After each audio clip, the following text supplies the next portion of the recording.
नमस्कार दोस्तों, स्वागत है आप सभी का हमारे चैनल सुविद्या में। आज की क्लास में हम रीच से संबंधित चाइल्ड पेडागोजी से रिलेटेड एक महत्वपूर्ण टॉपिक पर चर्चा करेंगे, जो कि है एनवायरमेंट या फिर हम कहते हैं वातावरण या पर्यावरण।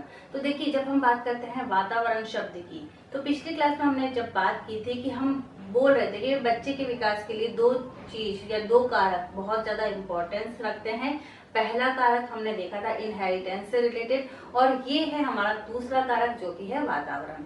तो ये वातावरण शब्द जो है ये बहुत ही विस्तृत शब्द हम कह सकते हैं। क्यों विस्तृत शब्द कह सकते हैं? क्योंकि ये वातावरण उन परिस्थितियों से है जब बच्चा जो है वो गर्भाधान में होता है और उसकी मृत्यु तक वातावरण का कहीं ना कहीं बच्चे पर प्रभाव जरूर पड़ता है।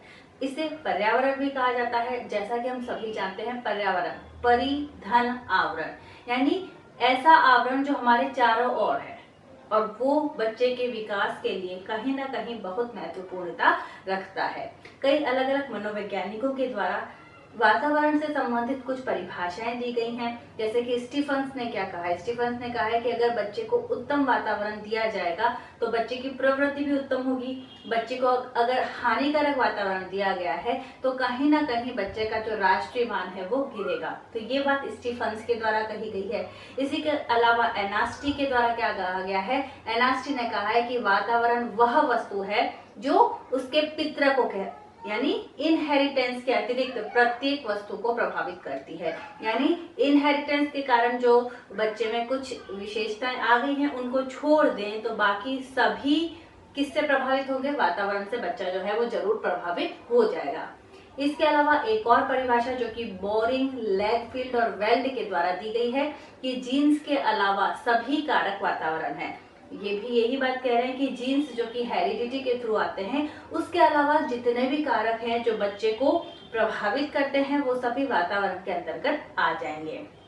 इसी के अगर हम बात करते हैं रॉस की, तो रॉस ने क्या कहा है कि वातावरण वह बाहरी शक्ति है जो एक बच्चे को या सभी बच्चे को पूरी तरीके से प्रभावित करती है, सबको प्रभावित करती है। तो ये अलग अलग डेफिनेशंस हैं जो अलग अलग मनोवैज्ञानिकों के द्वारा दी गई हैं वातावरण से संबंधित। अब जब हम बात करते हैं वातावरण की, तो वातावरण में हमेशा एक ही तत्व नहीं है। वातावरण हमेशा मिश्रित तत्वों से मिलकर बना है या समूह का तत्व हम कह सकते हैं। अब एक बच्चा जो है वातावरण से बहुत कुछ सीखता है या बच्चे के विकास में वातावरण का बहुत रोल है।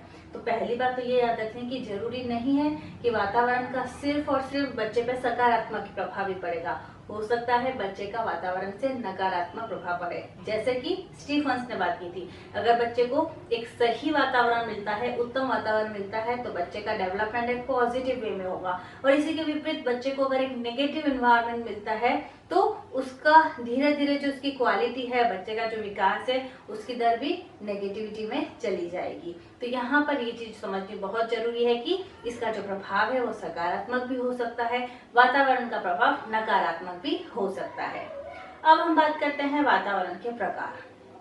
देखिए, वातावरण का प्रकार, इसका मतलब वो सभी बातें जो कि बच्चे को प्रभावित कर सकती हैं वातावरण के अंतर्गत आएंगी, और हम इसे दो प्रकारों में बांट सकते हैं। एक हो जाएगा आंतरिक वातावरण और एक हो जाएगा बाह्य वातावरण। तो टाइप्स ऑफ एनवायरनमेंट दो टाइप के हो जाएंगे, बाहरी और आंतरिक। अब बाहरी और आंतरिक को, बाहरी को वापस दो भागों में बांटा गया है, भौतिक और सामाजिक। तो सबसे पहले हम बात कर लेते हैं आंतरिक वातावरण की। गर्भावस्था की वो परिस्थितियां जो भ्रूण को चारों ओर से सुरक्षित रखती हैं, वो हो जाएंगी उसकी आंतरिक प्रकार। आंतरिक प्रकार हम कह सकते हैं वातावरण का, यानी जब बच्चे का जन्म नहीं हुआ है, गर्भावस्था का जो समय है, उस टाइम भ्रूण को चारों ओर से अंदर से क्या कह सकते हैं, प्रोटेक्ट करके रखती है, वो उसका एक तरीके से आंतरिक वातावरण कह सकते हैं। जैसा कि एक सिंपल सी बात हम कह सकते हैं कि अभिमन्यु जो था, उसको जो सारा ज्ञान था उसको पेट से ही दिया गया था। ठीक है, बच्चे का जन्म नहीं हुआ है, उससे पहले ही उन्हें ज्ञान दिया गया था। तो इसका मतलब क्या है कि बच्चे का जन्म होने से पहले भी बच्चा कई चीजों की समझ रखता है। और यहाँ कहीं ना कहीं ये कहना हो रहा है कि अगर माँ स्वस्थ होगी तो उत्पन्न होने वाले जो संतति है वो भी स्वस्थ होगी।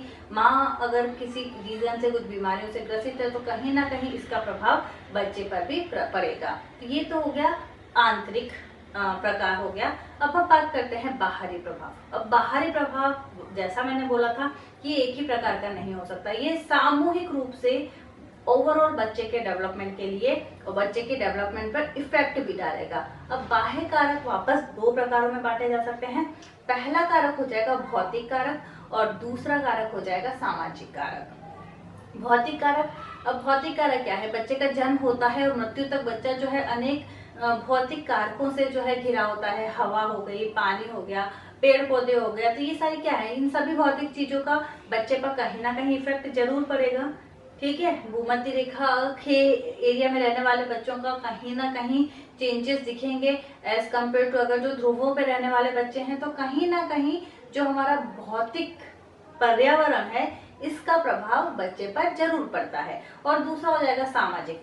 ठीक है, अब सामाजिक में यानी आसपास का समाज, बच्चों को किस प्रकार के रीति रिवाज सिखाए जा रहे हैं, कौन कौन सी रूढ़ियां, कौन कौन सी प्रथाएं, कौन कौन सी क्या कह सकते हैं चीजों का बच्चा देख रहा है अपने आसपास के वातावरण से, किस प्रकार की प्रथाओं को देख रहा है, किस प्रकार का रहन सहन है, तो ये सभी किसके अंतर्गत आ जाएंगे? ये सभी आ जाएंगे सामाजिक कारक के अंतर्गत। तो अगर प्रकार की बात करते हैं तो वातावरण के दो प्रकार हो जाएंगे। अब एक टीचर जो होता है वो इन दोनों ही कारकों का यूज करके, इनहेरिटेंस से रिलेटेड और एनवायरनमेंट से रिलेटेड, इन दोनों ही कारकों का प्रयोग करके बच्चों से जो वांछनीय गुण हैं उनकी बढ़ोतरी कर सकता है और टीचर अवांछनीय गुणों को धीरे धीरे कम भी कर सकता है। बच्चे के व्यक्तित्व के बारे में इससे पता चल सकता है। जैसा कि हमने पिछली क्लास में वंशानुक्रम से रिलेटेड तो देखे थे, लेकिन वातावरण का, भाई शहर में पढ़ने वाला बच्चा होगा उसका जो मानसिक विकास है कुछ अलग तरीके से हुआ होगा, ग्रामीण एरिया में पढ़ने वाले बच्चे का मानसिक विकास कुछ अलग तरीके से हुआ होगा। तो कहीं ना कहीं वातावरण का प्रभाव बच्चे पर पड़ रहा है।